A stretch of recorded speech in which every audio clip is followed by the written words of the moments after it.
Hello, everyone. This is Margaret Manning with 60 and Me. This is the place where women over 60 come to be inspired.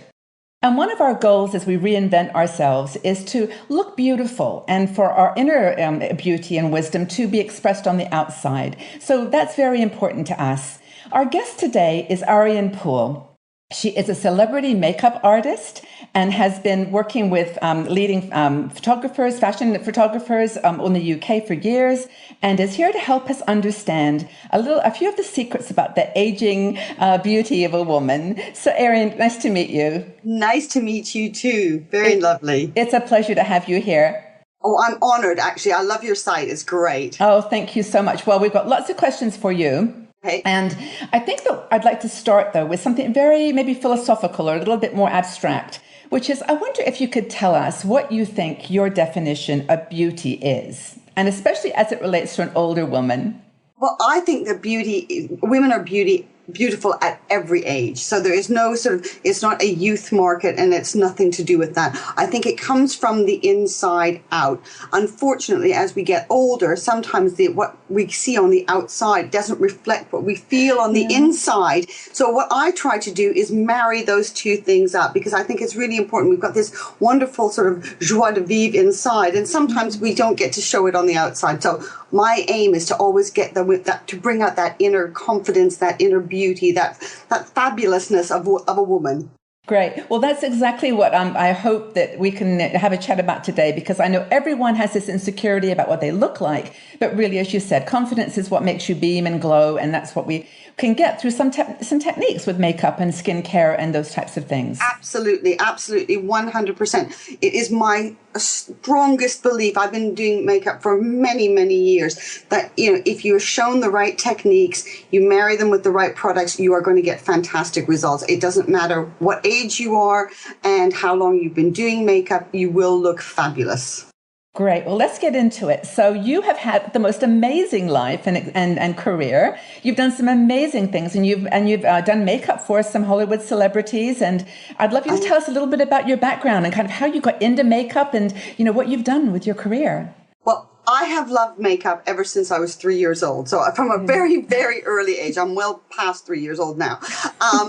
And I did a degree in cosmetology in Canada. I got headhunted by Biba in the UK at the end of the 70s to come over to be their makeup artist. When I arrived here in the UK, I was one of 10 makeup artists in the entire country. The job makeup artist, as we define it these days, didn't exist. So I was one of the pioneers, one of the old ones. So I feel like I'm sort of the granny of the makeup artist now, but it's really nice. Fantastic. And I had the honor of working with some fantastic, and I still work with some fantastic celebrities, Catherine Zeta-Jones, Penelope Cruz, Jane Seymour. The list goes on and on. Royalty. I did makeup demonstrations and things demonstrations of makeup for Princess Diana, Duchess of York, the Queen of Jordan. So lots of different sort of celebrities. But what I enjoyed doing the very most was doing makeup on real women when we did the makeover TV programs, and also the talks that I do.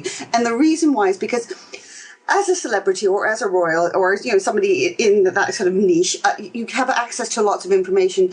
The ladies that I found don't have all that information. Yes, we've got the magazines. Yes, we can go to the makeup counter, but it isn't always very personal. So my complete joy and the reason why I do what I do is because I love doing makeup on real women and showing them fantastic techniques.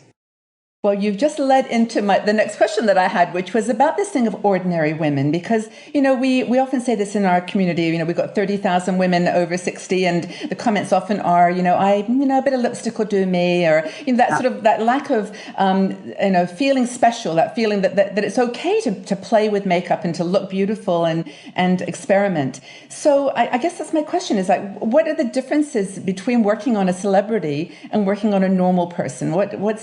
What's the joy for you? From a point of view, all the celebrities have the same insecurities, believe it or not. Really? They all have the same issues, i.e. dark circles, wrinkles, blemishes. All of those things are exactly the same. That's what really amazed me. When you speak to someone who has got, hot and cold running, this, that, and the other thing, and they still have the same insecurities. They still have the same, foibles that we have. It's very reassuring. It really, really is. And They all look pretty well. We all look the same without our makeup on. What I love is when I do ladies' makeup is because most of us have learned to do our makeup, say, in our teens and 20s. When we're that age, our prime objective is to look older, more grown up, more mature, perhaps to get into places that maybe we really shouldn't. Guilty. But it's true. It's very, very true. It is very true. But what happens is as you get into your 40s, 50s, 60s, you don't need help looking 5 or 10 years older, okay? And what I find is a lot of women are using those same techniques with either existing products or new products, but they're using the same techniques and then wondering why they're not looking so good. Why are they looking sort of tired? Why are they looking a little bit drawn? These products are supposed to give me that sort of, that glow and everything. Why is this not happening? And worse yet, if they go to a makeup counter and get new things, get new products, and they're having that same result, then they start to blame themselves. They go, it's me. I'm too old. I should only be wearing just a touch of lip balm or something like that. Or maybe even not that. Maybe I should just go without. So many women I get, when I do my seminars, I get there and they say, oh, I can't wear makeup anymore. And I ask them the questions. And it's because they're doing it the old-fashioned way. They've seen not great results because maybe they've gone to a makeup counter and the person behind the counter has done them in an old-fashioned way. They just think best without. So what I try to show them is new techniques, not necessarily having to check out all their whole makeup bag, but I take their makeup bag and say, right, let's see what's in there that works. Okay, this works, this works, this works. Do you know what? This isn't doing you any favors. It's making you look tired. Let's get rid of that and replace it with something else. So it's a process, and it works beautifully. It's actually, I'm so excited to talk to you because I've all these questions like, how do I do this? And should I use a cream or a powder and whatever? But we'll talk about that later, and we'll definitely go into some detail. But I wanted to just, we're talking earlier about the fact that makeup is just one element of bringing out the inner beauty. Yeah. Absolutely. And so we've got like these 5 things, I think, that we talked about are the foundation. So we've got, good attitude to the idea of beauty, taking care of yourself, being healthy. There's a world of supplements that could potentially help with beautiful skin and sort of enhance your inner beauty. And then we've got makeup, of course. But let's talk about attitude first, because I think that's where we start, right? Attitude is it's the beginning point. If your attitude is, I'm old, I'm past it, and everything like that, it's very hard to cajole yourself and to sort of refresh it. So attitude is really, really important. And that can come about by just a friend saying, oh my gosh, you've got beautiful eyes. You can go, oh, do I? Oh, thank you. Attitude builds as you become more confident. And I think as women, we absorb knocks more than anything else. You hear one thing, or you look at yourself in the mirror, you think, or you see a picture of yourself. That's even the worst. Oh, look at my tummy. It looks a bit big. Oh, my hips are a bit too large. And we start to criticize the outer package without looking at the inner package. So for me, attitude is so important. And attitude isn't an age. It is a way of feeling about yourself inside. And so instead of, thinking about being and looking younger, actually looking and being healthy is another thing. And so, eating good food. And I'm absolutely positive that you've got some tips on that. Well, I am a huge believer in eating well, and I love the idea of supplements. I have been taking supplements. My mother is in her 70s and kind of brought supplements into my life at a very, very early age because we don't eat enough food and the right kinds of food, and our diet and the food has been changed down the line of process since when I was a little girl. And I remember reading just recently that one tomato 30 years ago, one tomato in the 40s equals 10 tomatoes now. So you eat one tomato, you get all of the goodness of that one tomato. Now you have to eat 10. Who is going to sit down and eat 10 tomatoes? Small ones, maybe. Yeah, the little ones. I think they meant the normal. But and then what else have they doctored up? What other things have they? So for me, I think that good nutrition, sensible exercise. I do yoga. I love yoga because it works my mind and my body. Right. It stretches. Other people I know, my mother does snowshoeing. Okay, I'm not. Yeah, I know. That's she great. puts me to shame, actually. And like I said, supplements. Maybe I'll start snowshoeing when I get into my 70s. I don't know. But supplements to me are really important. So because no matter how much stuff you put on your face, if your insides aren't working well, it's not going to help. So you can't cover that up. Are there any vitamins that you would suggest, Ariane, that people consider? There's a really good book by a lady called Chris Carr. It's called Crazy Sexy Diet. It's a really interesting read. Love it. It's one of my favorite books. And I also love things by Patrick Holford. Because everyone's different and everyone assimilates things differently. So I'm taking vitamin D, I'm taking resveratrol, I'm taking this, I think it's called Rhodaloop. I can't even pronounce half the words of some of them. A great multivitamin B supplement. Because I'm now postmenopausal, I'm taking various other things as well. So it just depends on where you are in your lifestyle and also how much, some people grow their own organic food, so you are probably getting quite a bit there if you're somebody like that. Some people are more vegetarian, some people are more, eat more protein in other sort of formations. So it really, I think, depends on what your own lifestyle is. But definitely the C and the Bs are really good. And magnesium, really, really important. What I like is some of the ones that are called adaptogens. Okay. So they modify and they work with your body. So if you need it more in one way, it goes that way. If you need it more in another way, it goes that way. Adaptogens. And a lot of them are being put into things like skincare as well, which is quite interesting that they're putting, nutrients like that into skincare, which really makes me thrilled. So we've got attitude, health, and supplements, and now we've got skincare, because that is actually what stuff you put on your skin is equally important, and some of it just lays on the top, and some of it really does go in and help. So give us some thoughts. They segue into each other, which is really interesting. So like you say, attitude, and then nutrition, and then supplements, because you're trying to, and then the supplement things go into skincare. There's a lot of great skincare out there, but the big thing I say to people is, no matter how expensive that cream is, if you're not doing the other two prior, the supplements and the good nutrition, you can forget it. So if you're smoking 20 a day, drinking like a demon, and sunbathing with baby oil, that 100-pound, that 1,000-pound cream is not going to help you at all. You may as well just take your money and chuck it in the air outside, and you'll be happy. You'll be doing as much good. So, good skincare is really important. Removing your makeup, exfoliating as we get older, really, really important, because your cells don't turn over as they should. So what happens is women get this sort of dullness to their skin, and they keep on putting on like lots of cream thinking that's what's going to help, but in fact it doesn't. So you need to have a gentle, and it has to be gentle, exfoliant. And I use lots of different types. I sometimes make my own with brown sugar and olive oil, depending on what my skin wants. So it's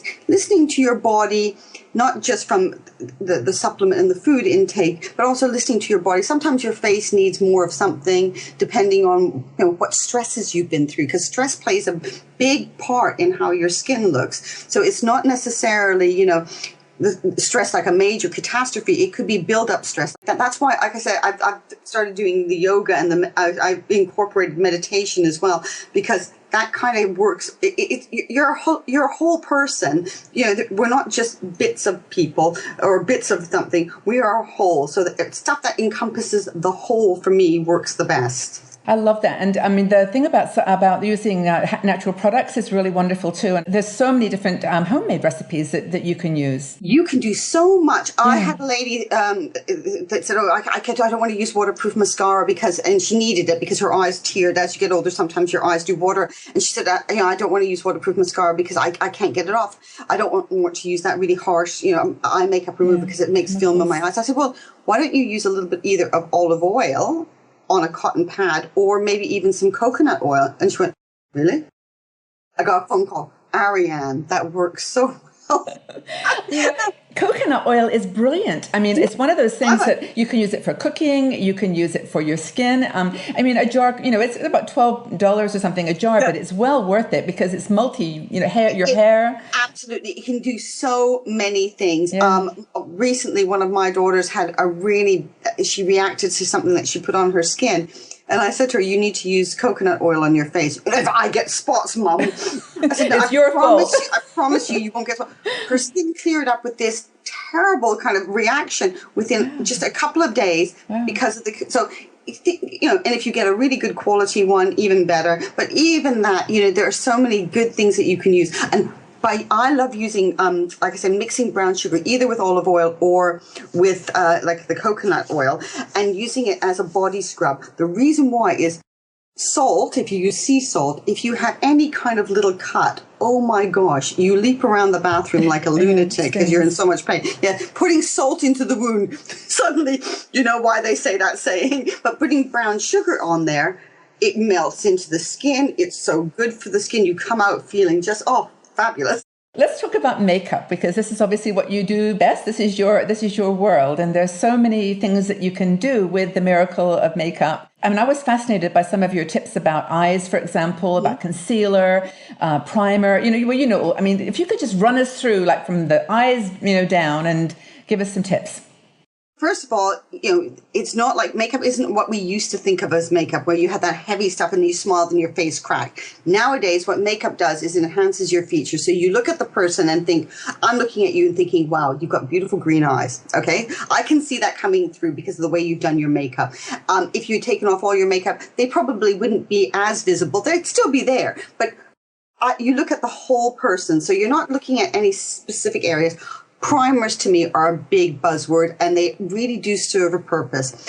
The reason why primers are so important is because in the old days, makeup was very heavy and thick and it really stuck to your face. Nowadays, we want everything much more lightweight, so that it's more sheer, so it doesn't make us look like we're wearing a mask. Well, the payoff to that is it doesn't necessarily last as long on our skin. So by using a primer, what primers can do is they can diffuse the fine lines, which I love, to make the fine lines look less obvious. Okay, I'm not saying get rid of it, because you're not getting rid of anything. It's just to diffuse and make everything looks softer. And then, you can use your foundation. You don't necessarily have to use a foundation. You can use a tinted primer. You can use a tinted moisturizer. You can use a little bit of concealer, whatever is your big thing. Eye makeup, the same thing. There's some fantastic colors. The one thing I say to women as they get older is, don't listen to the girls on the counter, because they're going to tell you should be wearing this, this, and this. They try to push us all into matte, and matte is good for some eye shapes, but not necessarily good for all eye shapes. The other thing is they tell us to put shimmer on, but only underneath the arch of the brows, when in fact, actually, this is the bit where you should be avoiding the shimmer. You can put a little bit of shimmer here, and that looks really good. A bit like you've got on now, which looks really nice. I saw when you just blinked there. The reason why is because this bone is more prominent. As we get older, our eyes sink further back into our head. So by putting shimmer here, you're bringing that bone forward. You're sinking your eyes back. Why on earth would you want to do that? It's all trickery. And by the way, one thing you said earlier about green eyes is that I have hazel eyes. They're brown, but I actually have purple aligned on the top, which is actually, I've heard does bring out the green, and no one's ever said it before. You had green eyes. There you go. There you go. That it's the purple. It brings out the green tones in your eyes. How fantastic! Yeah, and they look. They look beautiful. Whatever color they are, but the green is definitely coming through. So things like that. But you love blue, don't you? You love blue. Blue eyeshadow. I love navy blue. Navy blue and purple, probably my two most favorite colors. The reason why is not because I want people wearing old-fashioned colored eyeshadow. It's because both of those colors have a blue undertone. The blue undertone makes the whites of the eyes look whiter. As we get older, that area becomes more yellowy or sort of not as white as we would like it. I'm not a great advocate of starting to put tons of eye drops into your eyes, so let's do it a different way. I mean, if you have really red eyes because you've been, straining at the computer or something, by all means, do your drops. But on a day-to-day basis, let that white look whiter because of the colors that you've used. So a dark navy blue, a purpley kind of color like you've got on, fantastic. It reflects back into the eyes, making the whites of the eyes look more white. It's an optical illusion. So what about cream versus powder blush? Because I know that's another, as you get older, I think there's a better choice. Well, I love cream blushers as we get older because they just give that sort of glow to the cheek. as we get older, we do tend to lose that glow. As I mentioned before, exfoliating is a great thing to do, but you're not going to be exfoliating 24/7. Also, some people, as we get older, we've been on maybe medication and we lose that glow. So that little bit of that little bit of a sheen, not necessarily a shimmer or frost or anything like that, that little bit of a glow on the skin, it works well as we get older because our skin becomes a little bit drier. The formulations have improved drastically so that they don't look there 1 minute and gone the next, because that was the big bugbear of cream blushes. You put them on and you walked out the door and they were gone, so poof, gone. But now they've got that long-lasting ability. There's some really great ones on the market. Some people prefer to use a powder. That's personal choice, but I think that if you got introduced to a really great cream blush, you'd fall in love with it. Mm-hmm. Yeah. Well, you know, I mean, I know you've worked with a number of different cosmetic lines and you've got your favorites. And what I love about your videos, by the way, is that you give a choice. You give a range of choices of product. It's not just one or the other. So if you've already got Bobbi Brown in your box or you love that particular brand, then you can use it. But you have your own cosmetic line as well. I do. And I'd love to know more about that. Tell us about that. Well, the way my range started was because doing so many makeovers as a makeup artist, and I think all makeup artists are guilty of it. We mix a little bit of this and a little bit of that and a bit of this and a bit of that, and we create these wonderful looks. Granted. But then I would get the ladies I'd make over and they said, what did you use? I would go, well, I've used this, and I would just like exactly. They said, Ariane, I'm really not going to mix 6 lip colors together to get that perfect shade. You know, and I thought to myself, actually, you know what? In everyday life, I actually wouldn't do that either. No, why? So then I started thinking, what are the things that I need to do? So that's why the range was created out of a need for getting certain products that aren't available on the market. So mine's slightly different to other brands. I still use other brands because there's some great things out there. I mean, if you've seen the videos, I love some of the Bobbi Brown pencils. I love some of the Clinique things. I like some Estee Lauder. We've just done one with a Christian Dior spray foundation, which I was like blown away with. Airbrush, so, yeah. Fabulous Amazing. Product. I'm like, oh my gosh, this is so good. So I'm excited about other brands as well as my own. So that was the reason. We don't test on animals and never have. It's really very important to me about that. You know, we try to make it, it's paraben free, all of that kind of thing. So it's important. I listen to the women I make up. And if I can't, if there's nothing in my range, I will find it in someone else's range. So when I do my tutorials, whether it's on the website or whether it's private tutorials or group tutorials, I do it with a mixture of stuff because no one has one thing only from one brand in their makeup bag. And where can people find your products? They can go on my website, which is www.arianepool.com. And that's where they can get it. And there's various outlets, and we ship all over the world. So it's, it's pretty well all over the place. That's fantastic. Yeah. Now, these videos are amazing. Thank you. You've had a tremendous response to them. I know hundreds, almost of thousands of women have watched them. And it's called Makeup Facelift. Yeah, the Makeup Facelift. Yeah, the makeupfacelift.com.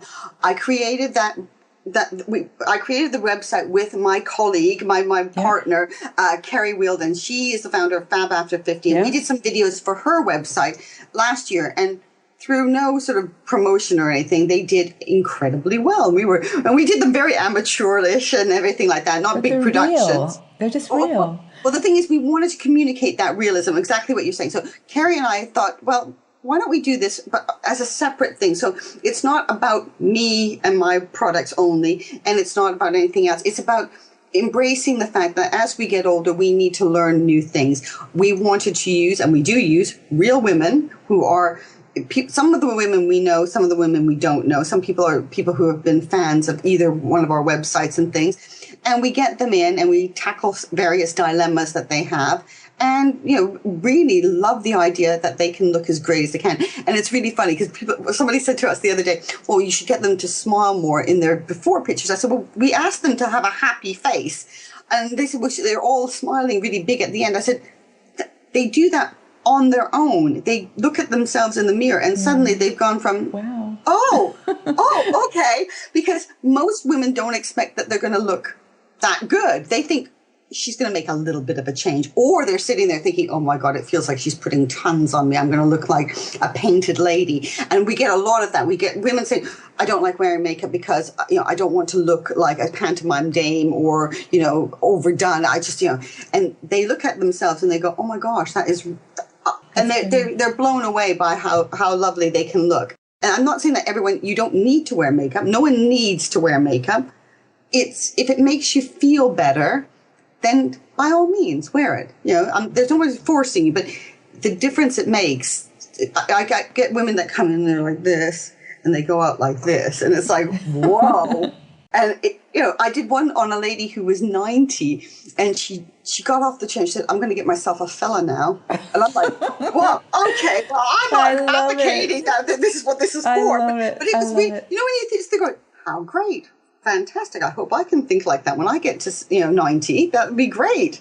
Well, we've come full circle because we've talked about the attitude, how you go through all the different kind of ways of bringing out that beauty. And then the topping is, just to play with it a bit and to use what's available and just, do anything you can to bring out that inner confidence. So it's fantastic. Yep. So I really want to thank you. Is there any message that you've got for the community that you'd like to share before we close? I think that you are beautiful the way you are. And if you want to just tweak it a little bit, there are things out there that can help you. Take a look at our videos, because we're not trying to make you look anything other than the best you possibly can look.